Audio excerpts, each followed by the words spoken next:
కౌశిక్ రెడ్డి మీడియాతో మాట్లాడుతున్నారు. లైవ్ ద్వారా చూద్దాం.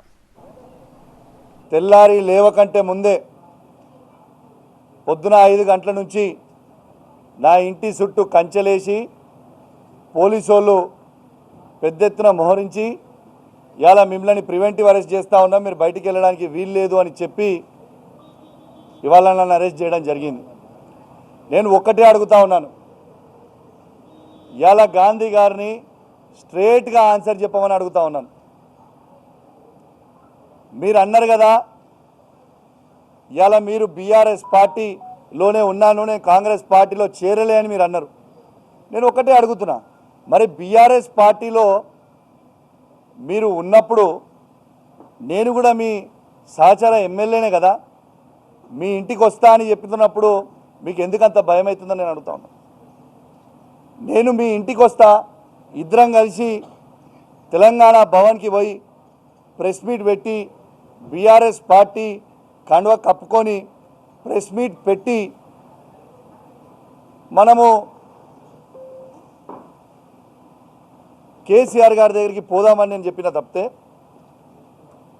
తన్నుకుందాము గుద్దుకుందామని నేను ఎన్నడెక్కడ అనలేదే. మీరు బీఆర్ఎస్ పార్టీ అని మీరు అంటే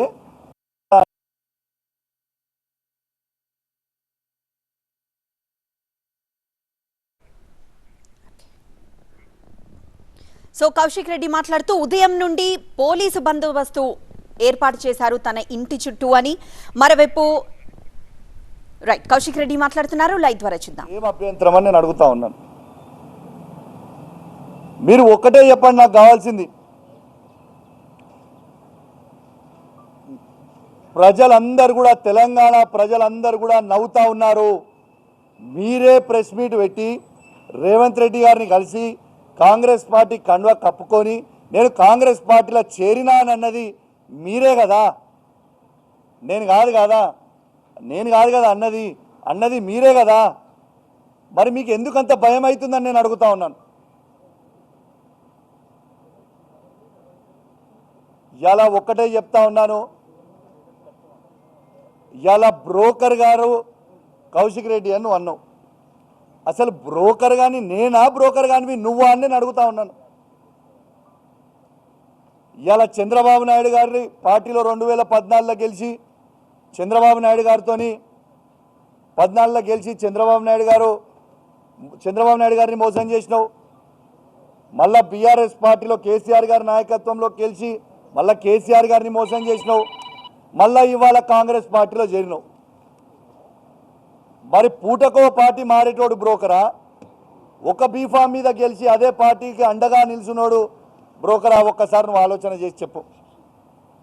నీకంటే ఎక్కువ తిట్టగలుగుతా. నువ్వా నేనా మొగోన్నా చూసుకుందామన్నావు. నువ్వు 65 ఏళ్ళు 70 ఏళ్ళ ముసలోనివి, నేను 39 ఏళ్ళ యువకుణ్ణి. మరి నేను రెచ్చిపోతే ఎట్లుంటుందో ఒక్కసారి నువ్వు ఆలోచన చేసుకో అని చెప్తా ఉన్నాను. రెండోది చెప్తున్నా, మిస్టర్ గాంధీ గుర్తుపెట్టుకో, కేసీఆర్ గారి నాయకత్వంలో బీఆర్ఎస్ పార్టీ కార్యకర్తల అండదండలతో నేను సీఎం అయితా అని చెప్పుకుంటున్న ఈటల రాజేందర్ గారిని 100 కిలోమీటర్ లోపల బొందబెట్టి మళ్ళా హుజరాబాద్లో బీఆర్ఎస్ పార్టీ జెండా ఎగిరేసిన మొగోని మిస్టర్ గాంధీ. నీలాగా పూటకొక పార్టీ పూటకో నిమిషం మారే బ్రోకర్వి నువ్వు. ఇలా కంచెలేసి ఇలా మీరు నన్ను ఆపిర్రు, పర్వాలేదు, యావత్ తెలంగాణ ప్రజలు మొత్తం కూడా చూస్తూ ఉన్నారు.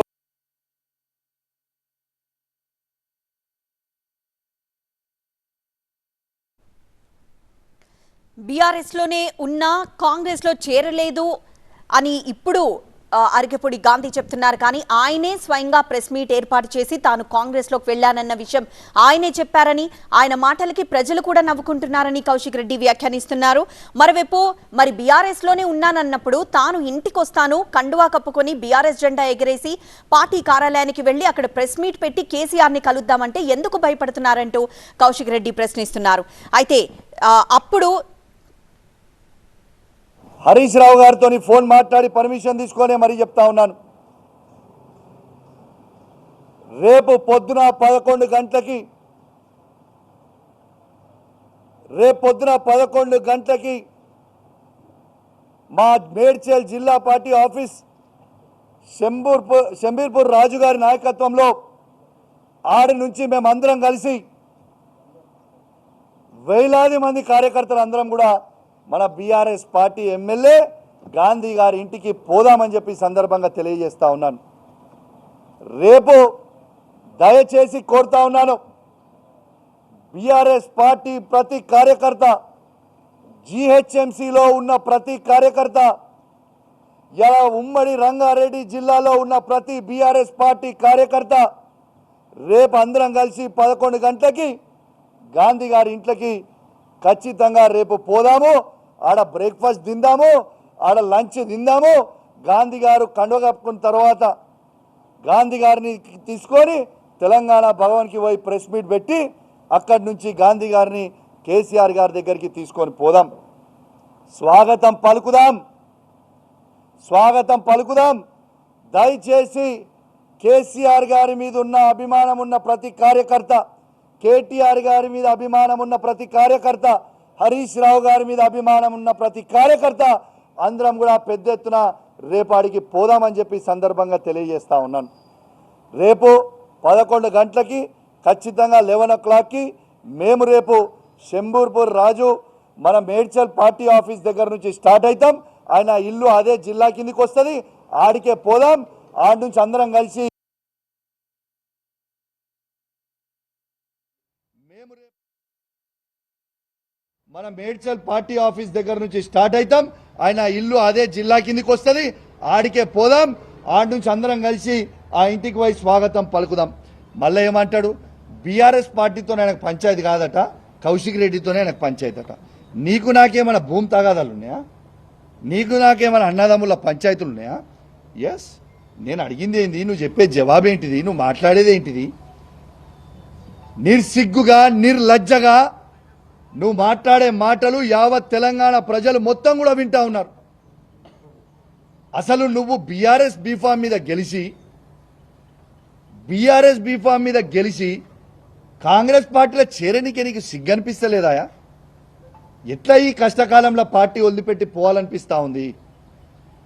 అంటే మీ వందలాది కోట్లకి అమ్ముడు పోడు, మీ భూ పంచాయతీ లేడని నియోజకవర్గంలో ఉంటే అవి పోయి సెటిల్ చేసుకోవడానికి కోసమో మీ స్వార్థం కోసం తప్పితే కేసీఆర్ గారు నీకేం తక్కువ చేసిండు, నీ నియోజకవర్గానికి ఏం తక్కువ చేసిండు?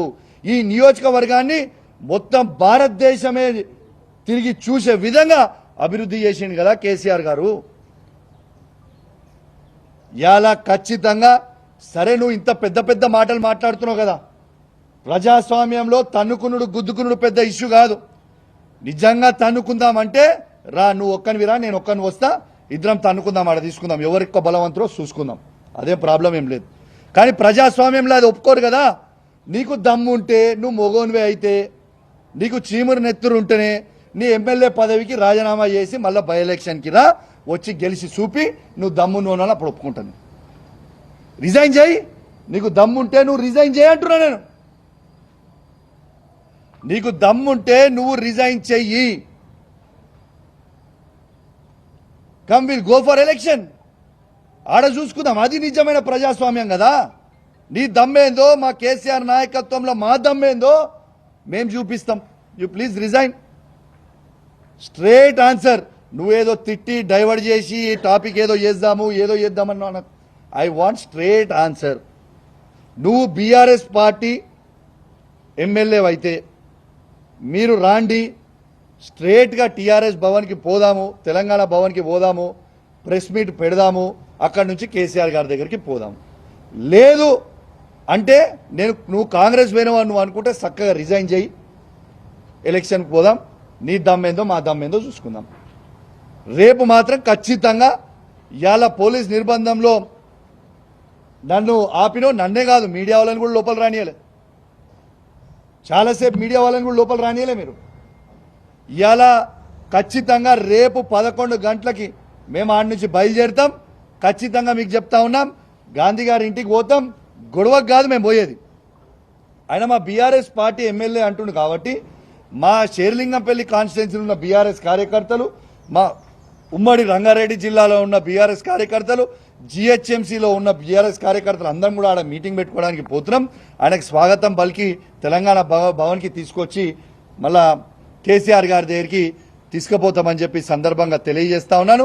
నువ్వు మాట్లాడిన మాటలకి నేను నీకంటే రెట్టింపు మాట్లాడగలుగుతా, కానీ నీ విజ్ఞతకే ఇచ్చిపెట్టిన నీ యావత్ శేర్లింగం పెళ్లి ప్రజలందరూ కూడా చూసిర్రు.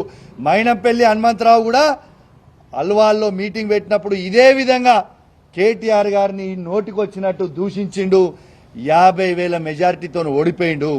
నెక్స్ట్ నీది కూడా గదే గతి పడుతుందని చెప్పి సందర్భంగా తెలియజేస్తూ సెలవు తీసుకుంటా ఉన్నాను. జై తెలంగాణ, జై కేసీఆర్. అయితే ఇప్పుడు గాంధీ గారు ఇప్పుడు 12 గంటలకు మా ఇంటికి వస్తా అని అంటే మాత్రం మోస్ట్ వెల్కమ్. రాగానే బీఆర్ఎస్ పార్టీ కండువ కప్పి లోపలికి తీసుకెళ్తాం. ఇద్దరం కలిసి భోజనం చేసుకుంటాం. భోజనం చేసి ఇక్కడి నుంచి మనము స్ట్రేట్గా తెలంగాణ భవన్కి పోదాం. తెలంగాణ భవన్లో ప్రెస్ మీట్ పెట్టి అక్కడి నుంచి స్ట్రేట్గా కేసీఆర్ గారి దగ్గరికి పోదాం. స్వాగతిస్తున్నాం, వెల్కమ్. నేను గాంధీని ఒక్కరినే కాదు బాబు, నిన్న చూసినో లేదో, నువ్వు ఇంతకుముందు చూసినో లేదో, గాంధీ గారు ఒక్కరే కాదు, దానం నాగేంద్ర గారి గురించి మాట్లాడినా, కడియం శ్రీహరి గారి గురించి మాట్లాడినా, గాంధీ గారి గురించి మాట్లాడినా, మన కృష్ణమోహన్ రెడ్డి గారి గురించి మాట్లాడినా, వెంకట్రావు గారి గురించి మాట్లాడినా, ఎవ్రీబడి పోయిన 10 ఎమ్మెల్యేలకు కూడా జవాబు చెప్తా ఉన్నాం. ఓకే, గాంధీ గారిని టార్గెట్ చేయడం అని కాదు, గాంధీ గారు అన్నారు. 10 ఎమ్మెల్యేలలో గాంధీ గారు అన్నారు. ఏమని అన్నారు గాంధీ గారు? ఆయన ఏమని అన్నారు? నేను కాంగ్రెస్ పార్టీలో చేరలేదు, నేను బీఆర్ఎస్ పార్టీ ఎమ్మెల్యేనే అని గాంధీ గారే అన్నారు కదా, నేను అనలే కదా. మా ఎమ్మెల్యే ఇంటికి నేను పోతా అన్న, తప్పేంటిది? This is nothing wrong.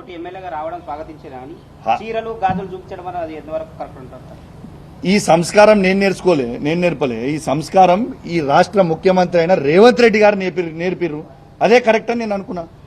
Revanth Reddy గారు కూడా మా కేటీఆర్ గారిని అన్నారు కదా, చీరలేసి చీర కట్టుకొని గాజులు వేసుకొని ఆడ బస్సు ఎక్కువ అని అన్నది రేవంత్ రెడ్డి గారు కాదా? మరి రేవంత్ రెడ్డి గారే మాట్లాడుతున్నప్పుడు, ఈ రాష్ట్ర ముఖ్యమంత్రి కాన్స్టిట్యూషన్ హెడ్ అన్నప్పుడు, గవర్నర్ తర్వాత తనే కాబట్టి తను మాట్లాడినప్పుడు అది కరెక్ట్ అన్నా కనిపించింది. ఆయనే నేర్పించిన సంస్కారం ఇది, నేను నేర్చిన సంస్కారం కాదు. దిస్ ఇస్ రేవంత్ రెడ్డి గారు నేర్పించిన సంస్కారం. కౌశిక్ రెడ్డి ఒక బ్రోకరు కాంగ్రెస్ పార్టీ నుంచి 10 మంది ఎమ్మెల్యేలను తీసుకొస్తా ఉన్నాడు. పట్ల జరిగినప్పుడు ఢిల్లీలో ఉండి బాత్రూమ్ నుంచి ఫోన్లు మాట్లాడడానికి ఏం జరిగింది ఏంటనేది అసలు ఎంత పాగలగాడంటే గాంధీ, అసలు ఆయన 3 సార్లు ఎమ్మెల్యే ఎట్లా గెలిచిండో, ఈ షేర్లింగం పెళ్లి ప్రజలు ఆయనకి ఎట్లా ఓట్లు వేసిరో నాకు అర్థమైతలేదు. ఎందుకంటే అసలు నేను టీఆర్ఎస్ పార్టీలో చేరిన నాడు గాంధీ గారికి తెలియంది ఏంటంటే కాంగ్రెస్ పార్టీలో ఉన్నదే 5 ఎమ్మెల్యేలు. నేను 10 మంది ఎమ్మెల్యేలను ఎట్లా తీసుకొని వస్తా? కాంగ్రెస్ పార్టీలో ఉన్నదే 5 ఎమ్మెల్యేలు కదా అన్నాడు. నేను 10 మంది ఎమ్మెల్యేలను ఎట్లా తీసుకొని వస్తా? నంబర్ 1, ఆయనకి హిస్టరీ తెలియదు కావచ్చు. పోయి నీ రేవంత్ రెడ్డిని అడుగు. కౌశిక్ రెడ్డి రేవంత్ రెడ్డికి ఏం సాయం చేసిండు అనేది నీ రేవంత్ రెడ్డిని అడుగు, చెప్తాడు. నీ రేవంత్ రెడ్డి పిసిసి ప్రెసిడెంట్ ఎట్లయిండో నీ రేవంత్ రెడ్డిని అడుగు, ఒక్కసారి చెప్తాడు. నీకు తెలియదు, ఎందుకంటే నువ్వు ఇక్కడోని కాదు కదా, ఎక్కడి నుంచో వచ్చినోని కదా. సో నీకు తెలంగాణ చరిత్ర ఎక్కువ తెలియదు, కాంగ్రెస్ పార్టీ చరిత్ర నీకు అసలే తెలియదు. ఒక్కసారి నీ రేవంత్ రెడ్డిని పోయి ఒక్కసారి నువ్వు అడుగు, కౌశిక్ రెడ్డి నీకు ఏం సాయం చేసిండు పిసిసి ప్రెసిడెంట్ కావడానికి అనేది రేవంత్ రెడ్డిని అడుగు. నేను కాంగ్రెస్ పార్టీకి మోసం చేయలేదు.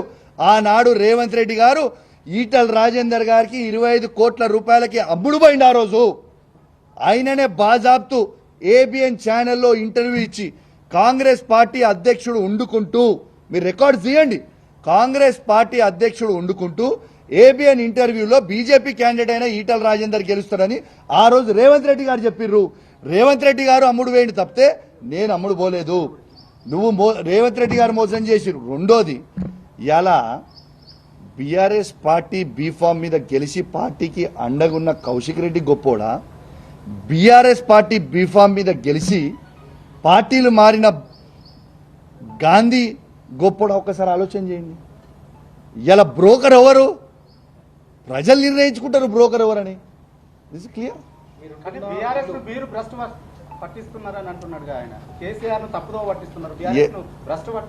ఏ యాంగిల్లో నేను భ్రష్టు పట్టించినా కూడా చెప్పాలి కదా. నేను దమ్మున్నోని కేసీఆర్ గారి అండదండతోని, నేను ఇంతకుముందు చెప్పిన నరసింగ్ గారు, కేసీఆర్ గారి అండదండతోని, బీఆర్ఎస్ కార్యకర్తల అండదండతోని ఇవాళ సీఎం క్యాండిడేట్ అయినా అన్న ఈటల రాజేందర్ గారిని 100 కిలోమీటర్ల లోపల బొందబెట్టి ఎమ్మెల్యేగా గెలిచినోడు భ్రష్టు ఎట్లా పట్టించినట్టయా? తిరిగి బీఆర్ఎస్ పార్టీ జెండా హుజురాబాద్లో నేను ఎగిరేసిన. ఇలా పార్టీని భ్రష్టు పట్టేయాలని వీళ్ళు అనుకుంటుర్రు. మీరేం ఫికర్ చేయకుర్రి. 5 ఏళ్ల తర్వాత కేసీఆర్ గారు ముఖ్యమంత్రి అవ్వుడు ఖాయం. మీ భర్తం పట్టుడు కూడా ఖాయం. రాసి పెట్టుకోరు మీరు అందరూ. ఇలా పోయిన వాళ్ళందరూ కూడా ఎవరిని కూడా ఉట్టిగా మిసిపెట్టం. ఏళ్ళతో అయిపోలే రాజకీయం. మీరు 4 ఏళ్ళు ఎంజాయ్ చేస్తారు కావచ్చు, కానీ 4 ఏళ్ల తర్వాత మాత్రం మీకు సినిమా ఉంటుంది. అంతైతే నేను గ్యారంటీ. కౌశిక్ రెడ్డి ఇల్లు నా నియోజకవర్గంలో ఉంది. ఆయనకి ఇబ్బందులు వచ్చినప్పుడు చాలాసార్లు నేను ఆదుకున్నా. అట్లాంటిది ఏమి ఇబ్బంది వచ్చింది నాకు ఇక్కడ? నా నియోజకవర్గం నేను బాగా చెప్తున్నా. విల్లా కొనుక్కున్న ఈడు ఆయన ఆదుకున్నాడు. ఏముంది? ఏముంటుంది ఆయన నన్ను ఆదుకునేది? ఈడ నాకు వచ్చిన ఇబ్బంది ఏమున్నది ఒకసారి చెప్పాలి ఆయన. మరి ఏమి ఇబ్బంది ఇక్కడ ఉందో ఒకసారి చెప్పని చెప్పు. ఏమి ఇబ్బంది అయిందో మరి మీరైతే ఉన్నారు మొత్తము. ఏమి ఇబ్బంది అయింది? బ్రహ్మాండంగా ఉన్నాను నేను ఈడ. నాకేంది? అతిపెద్ద నియోజకవర్గం అని చెప్పి పిఎస్సి చైర్మన్ ఇస్తే ఎందుకు ఓర్వలేకపోతున్నారు అనేటువంటిది ఆయన చేస్తున్నారు. నర్సింగ్ గారు నేను ఒక్కటే చెప్తున్నా, పిఎస్సి చైర్మన్ ఆయన ఏ పార్టీ నుంచి అయ్యిండు? ఆయన ఏ పార్టీ? నంబర్ 1. నంబర్ 2, ఇవాళ మా ఎల్పీ లీడర్ అయిన మా ఎల్పీ మీటింగ్లో కేసీఆర్ గారి నాయకత్వంలో మేము పిఎస్సి చైర్మన్గా హరీష్ రావు గారిని యునానిమస్గా మేము బీఆర్ఎస్ పార్టీలో నిర్ణయం తీసుకొని తనతో నామినేషన్ వేయించినాం. హరీష్ రావు గారు, ప్రశాంత్ రెడ్డి గారు, గంగ్ల కమలాకర్ గారు ముగ్గురు వేయించినాం. ఇలా హరీష్ రావు నామినేషన్ ఏమైంది? ఎట్లా ఎగిరిపోయింది? గాంధీ గారిని నామినేషన్ వేసుకొని చైర్మన్ ఎట్లా చేసిర్రు? మరి 13 ఉంటాయి, 14వ నామినేషన్ ఇది ఎట్లా వేసిర్రు? సాటుకేసిర్రా? మరి హరీష్ రావు గారు నామినేషన్ ఏమైంది? ఒక్క నామినేషన్ ఎక్కువ పడ్డా ఎలక్షన్ కావాల్సిన అవసరం ఉంటుంది. మరి ఏం చేస్తుండ్రు? ప్రజాస్వామ్యం ఉంచుతురా, కూని చేస్తురా? మొన్న మా వాళ్ళు చెప్పినట్టు కూడా, సరే ఈ పిఎస్సి చైర్మన్ నువ్వు బీఆర్ఎస్ పార్టీ నుంచి అంటున్నావు కదా, అరే నువ్వు రా భయ్, నేను వద్దంటలేను. నువ్వు బీఆర్ఎస్ పార్టీ అంటున్నావు కదా, నువ్వు రా. We will go to Telangana Bhavan. You come. మనం ఆడ ప్రెస్ మీట్ పెట్టుకుందాం, కండువ కప్పుకుందాం, మన పార్టీ కండువ కప్పుకొని ప్రెస్ మీట్ పెట్టుకుందాం. అట్లనే నేను తీసుకుపోయి కేసీఆర్ దగ్గరికి తీసుకుపోదాం. దాంట్లో తప్పేముంది? I want no. ఆయన స్పష్టంగా చెప్తున్నారు, బీఆర్ఎస్ పార్టీ ఎమ్మెల్యేగానే పిఎస్సి చైర్మన్ అయ్యాను, కానీ అభివృద్ధి కోసం ముఖ్యమంత్రితో కలిసి పనిచేస్తున్నాను అనేటువంటి మాట. ఒక్క నిమిషము. సరే ఓకే, నువ్వు ఆయన అన్న వీడియోని నీకు చూపిస్తా లైవ్లో. మళ్ళీ ఒక్కసారి మీకు వీడియో చూపిస్తా తను అన్నది. ఒక్క నిమిషం.